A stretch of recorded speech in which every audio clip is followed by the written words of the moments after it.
Bienvenue dans cette nouvelle séquence. Ici, nous allons voir comment l'on peut passer du bruit à la musique ou inversement.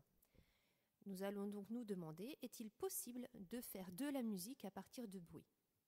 Alors la première chose qu'il faut se demander, c'est quelle est la différence entre un bruit et un son, puisque la musique, elle, est composée de sons.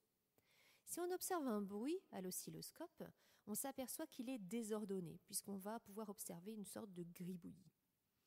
À l'inverse, le son, lui, il est ordonné, puisqu'il est périodique. C'est-à-dire que si on écoute un son produit, c'est-à-dire en chantant ou à partir d'un instrument sur un oscilloscope, on va voir une courbe qui se répète toujours à l'identique. Donc, le son en lui-même, il est ordonné, contrairement au bruit qui est désordonné.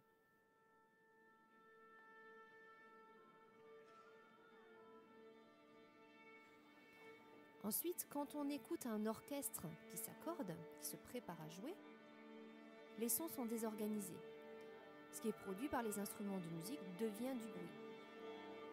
À l'inverse, on n'a pas besoin d'instruments pour faire de la musique. En organisant des bruits, ça devient de la musique. Par exemple, ceci est un bruit, ceci est un bruit, ceci est un bruit. Mais si je les organise, ça devient de la musique. Donc, conclusion, ce n'est pas la nature des sons qui fait la musique, mais c'est leur organisation. On a besoin de l'intervention humaine pour transformer des sons ou des bruits en musique. Les sons et les bruits peuvent se mélanger. Il y a des œuvres qui mélangent des sons d'instruments et des bruits. On peut les mélanger grâce à un ordinateur, donc on peut tous faire ça chez nous. On peut aussi les mélanger grâce à un sampler. Un sampler, c'est un appareil qu'on appelle aussi séquenceur ou échantillonneur, dans lequel on va enregistrer des sons, chacun sur une touche, et on n'a plus qu'à appuyer sur une touche pour lancer un son. C'est le principe aussi des launchpads que vous connaissez peut-être.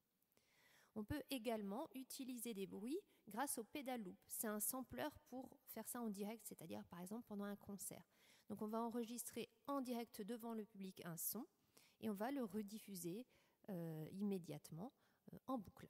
D'où le nom de pedal loop, puisque loop, ça veut dire boucle. Donc vous voyez que ça n'est pas très compliqué. Donc nous aussi, on peut créer une musique à partir de bruit. Pour cela, on va choisir les objets qui nous intéressent pour le bruit qu'ils produisent. Et donc on va essayer de rechercher tous les modes de jeu, c'est-à-dire toutes les façons possibles d'utiliser cet objet pour l'enrichir de ces différentes sonorités. Et enfin, on va organiser les sons entre eux et on aura créé une musique à partir de bruit. C'est à vous de jouer.